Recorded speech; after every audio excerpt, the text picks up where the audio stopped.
What's up, guys? Welcome back to the channel and some more American Civil War coverage and epic battles from Warlord and Black Powder coverage.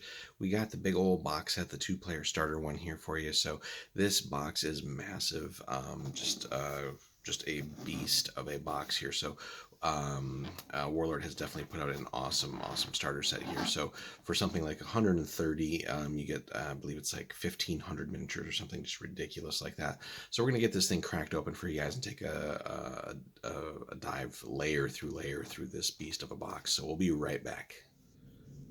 Alrighty, guys, we have cracked the lid off this beast of a box here for you. So, like I said, we're going to take a dive through this layer by layer. So, here on the left side and kind of in the middle, we can see or a lot of the miniature sprues and everything, and then the stacked bases here. So we're going to kind of gradually wind our way to the bottom. So we're going to first take some of these, and this is that standard infantry sprue here that was also released in, or not released in, but with an issue of War Games Illustrated a couple months back. So just sort of the generic sprue, although that wasn't pre-colored. So the blue ones are naturally going to be pre-colored for the Union. So that's 3 sprues that I've already grabbed there that were stuck in the middle there. 4, 5, 6, 7, 8, 9. 10, 11, and 12 there. So I would imagine about the same for the Confederates here. So again, and that's, if we kind of see here, maybe halfway through the box, right? So again, grabbing the Confederate ones, those are basically just gray plastic, but, fortunately kind of pre-colored for Confederates. So again, we grab all of that. So it's basically a bajillion copies of the same sprue over and over again. But hey, that's all you need, especially for this initial wave. So again, plenty of infantry, cannons, and sort of mounted commanders again. So same thing essentially that we see in the brigade expansions as well. So, but here just on a much more massive scale. Digging a little bit further, some dice here. Nothing too special there. What else? Let's kind of manhandle here this giant stack of bases, right? And again, the thin strips here are for the infantry. Well worth, depending on how you want to go about painting it, either just spraying everything on sprue. Again, this is one where, if depending on what you want to do hobby-wise, like contrast paints from GW are a great way to go. Whichever side of the conflict you're really going for there. The bigger base there is for the artillery, and then these smaller squares are for the various mounted commanders. But anyway, that is a hell of a lot of plastic, boys and girls, right there. So, but you're going to need it. Again, roughly like 1,500 miniatures or whatever this box is supposed to contain. So, so we'll set that aside for a moment. We get our flag sheets here, which again, we get for both sides here, so Union and Confederate. Then a book here, which we're going to set aside for just a moment. But that is basically sort of an intro booklet, very much needed, especially for those not already playing Black Powder but wanting to play this, right? So kind of mandatory. At some point, I wish or hope Warlord also releases this separately for those who maybe don't want to jump in with such a big box set. But speaking of Black Powder, they're nice enough to give you a small version of the Black Powder book, soft cover here. So really good stuff there. And again, one thing we always do, not necessarily that's something you have to do, but I just prefer it, is getting these, anytime it's like soft cover like this, getting it spiral bound for like a couple bucks at, like, I don't know, Staples, Kinko's, whatever. But it just makes keeping things open to the appropriate pages and stuff like that very easy. And then we get a little bit of terrain at the bottom here.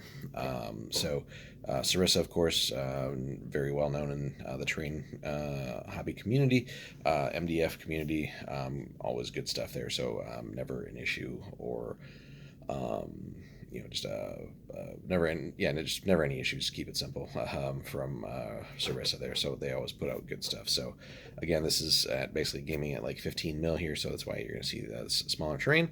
But you get some fences, some buildings, and If you kind of flip that over, we'll get instructions, I believe, with it as well. It's not going to be very complicated to assemble. You almost really don't even need them.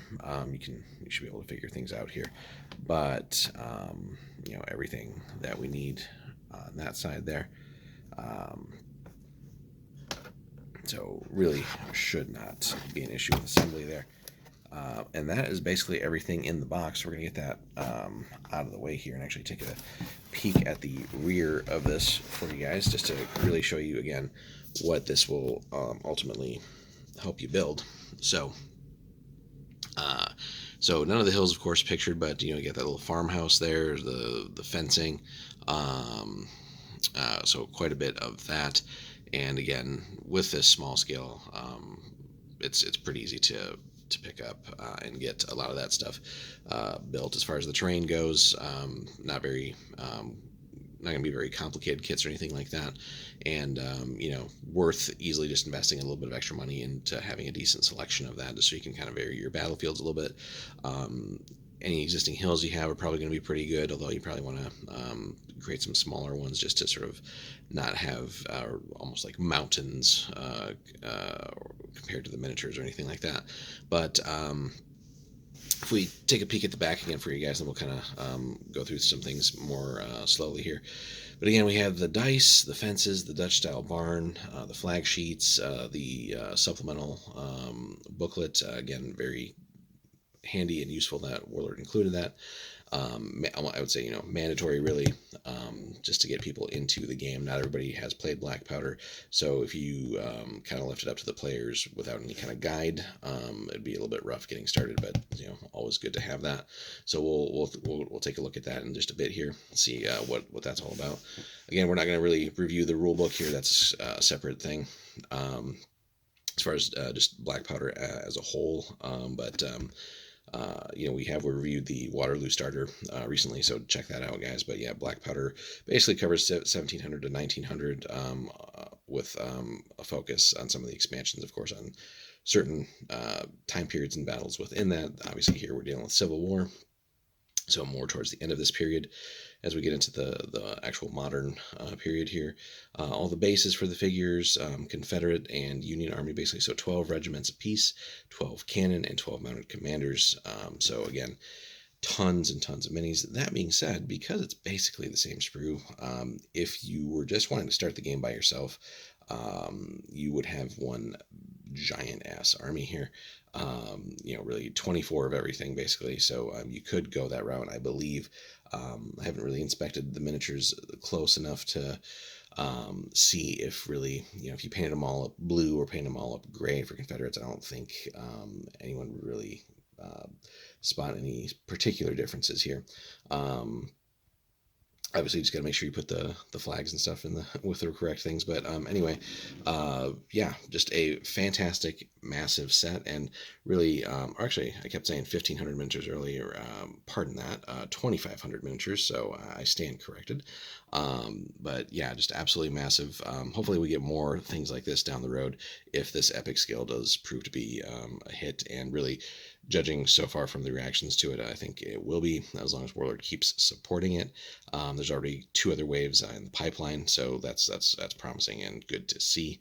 But also, what other scales, or not the scale, sorry, what other periods would you guys like to see in this epic scale from Warlord? Again, they just absolutely knocked it out of the park with the plastics. We'll get into that in a little bit here, so you guys can see the details again. But yeah, just absolutely phenomenal job here with putting this in plastic.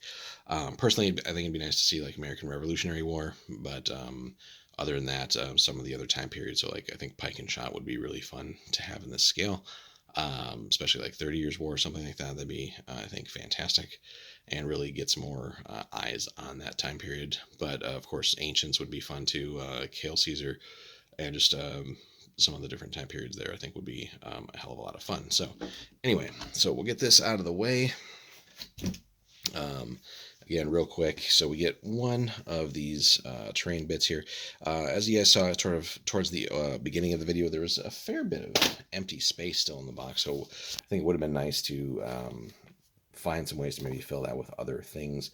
Not complaining, just for such a large box, I don't know, maybe it could have been packed a little bit differently to either save some space or again, just add some extra things like maybe some extra terrain pieces or something like that. Of course, that probably would jack the price up a little bit more, but again, this is already a fantastic set for and good value. So, taking a quick glance, and I mean quick glance here through the booklet.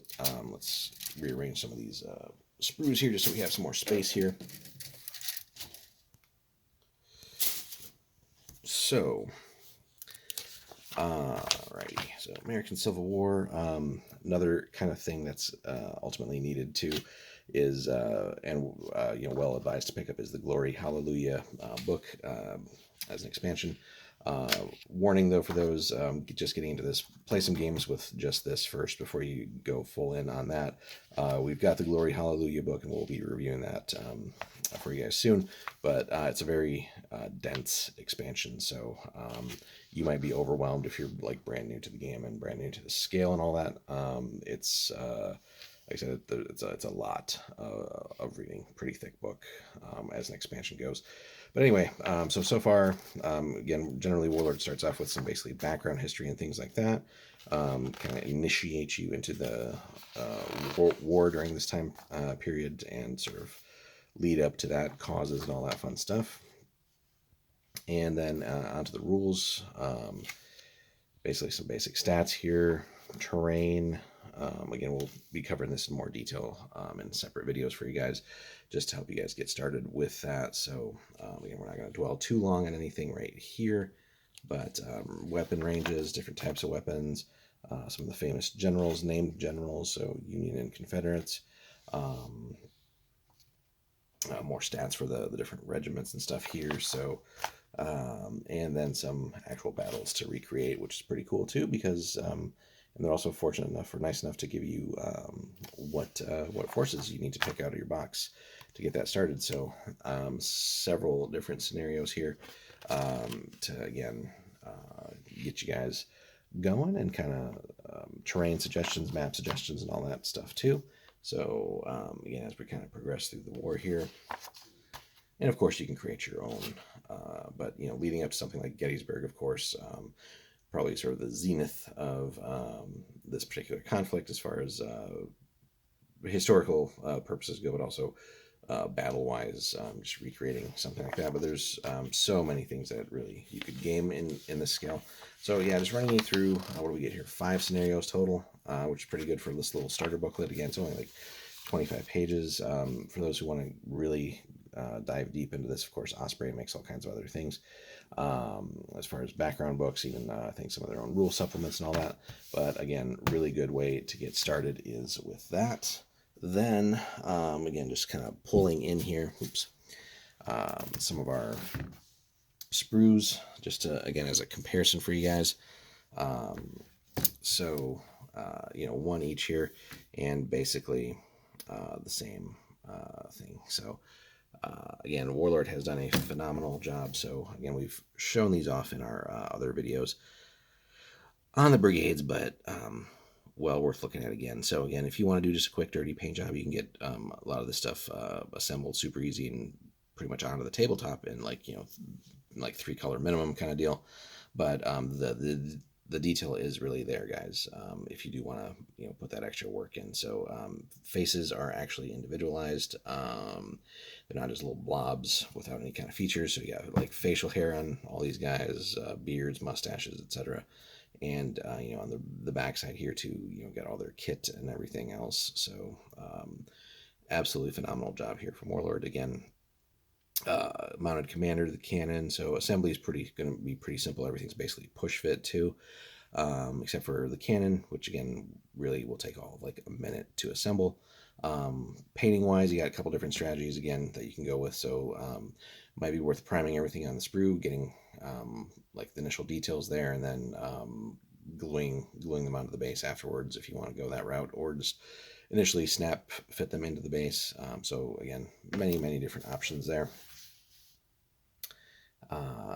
That being said, if you glue both things down onto the base, both strips, and then try to paint, it's going to be a little bit difficult to get that detail from the rear of the front rank and the front of the second rank there. So it's doable, but it's going to be a bit more of a headache. So personally, I think we're going to do everything on the sprue here and then clip and assemble that way. Cannon probably you could do once it's assembled without too much trouble, but again, I think this will be one where it's going to be super easy just to spray all these sprues, and I think we're going to go the contrast route with pretty much everything and see where we end up. But yeah, it's going to be a lot of stuff here. So, but again, we have basically 12 or 13 of each of these sprues. So again, lots and lots there. And again, just to give you guys a quick look at the bases. So super easy, really smart system here from Warlord to do. Again, infantry, commanders, and cannons, super easy. Basically, yeah, just push fit and get your stuff on the bases, and you're ready to rock and roll. And like I said, yeah, it's everything also being 100% plastic is a great move on Warlord's part. So again, guys, this is the Civil War 2-player starter box. It's got everything in here that you guys need to get started. Again, personal recommendation, start here, especially if you're new to black powder. This is really good enough to get your feet wet and get several games in before you really delve deeper into the black powder rules themselves. And then also at some point worth picking up the Glory Hallelujah book if you really want to get sort of fully invested and go all in essentially on not just the time period, but sort of supplementing the black powder rules with period specific things for again the Civil War. So right now I think like I said, price point's $130 for this box. I think it's supposed to go up to like $150 at some point, but even then it's still a hell of a deal, especially again if you have someone to split this with. You get what was 2,500 miniatures, so 1,250 miniatures each. I think that's plenty to get you started. Lots of fun games there, and of course you can pick up those brigades basically just to add another 100 miniatures for like $30, which is super easy. And then we know we got wave 2 and wave 3 already announced and in the pipeline, and I'm sure we'll see plenty more there. So again, definitely something that we've been looking forward to. We're going to get all this stuff built, assembled, painted for you guys, and then looking forward to getting some more coverage for you guys, battle reports. And again, we're going to have a separate series of videos where we get into not just the sort of intro here, but we have again the Glory Hallelujah book, so we'll really dive into that again. That's not a book for beginners, but something that you should get down the road once you get some games in and experience with the black powder setup and this specifically gaming at this scale, and then really you can go further from there. But let us know in the comments, guys, if you've picked this up, what your thoughts are so far on Warlord sort of delving into this epic scale. Again, what else would you like to see at the epic scale? And for those on the fence, again, just take a look at this or other videos too. And again, really something highly recommended here. So this is a lot of fun without necessarily requiring much in the way of any modeling skills, hobby skills. Really obviously ideally you would paint your stuff at some point, but it's pretty simple to just get things set up here. Gray Confederates, blue Union, get some games in, see how you like it, and go from there if this really is going to be something for you. But again, Warlord has put together a pretty damn good starter set here. Highly recommended. Gripes, if I had to have any, or just maybe suggestions or improvements. Again, we saw there was at least a little bit of space in the box. Not that the box has to be packed to the brim, but I feel like again it could have maybe been arranged differently or something, just to not have all that wasted space, or maybe include again some other terrain bits or something like that in there. So again, depending on what that would have done for the pricing, that's debatable. But again, maybe a little bit more in the way of some other buildings or something at that scale from Sarissa. I think that would have been a good fit. But anyway, that's minor things. That's really just more of a observation, not so much a complaint. There's plenty here to keep you occupied for a while and get you started. So anyway, guys, hope you enjoyed the video. Let us know in the comments again what you think about this epic Civil War game from Warlord. Leave us a like and a subscribe if you haven't already. That does help support and help the channel grow. Then also, if you want to do support the channel a little bit more, there is a link in the description there. If you guys do head over to Warlord and pick anything up from that link, that will come back and support us even more. So we appreciate everybody who's been doing that. In the meantime, guys, take care, and we'll see you in the next one.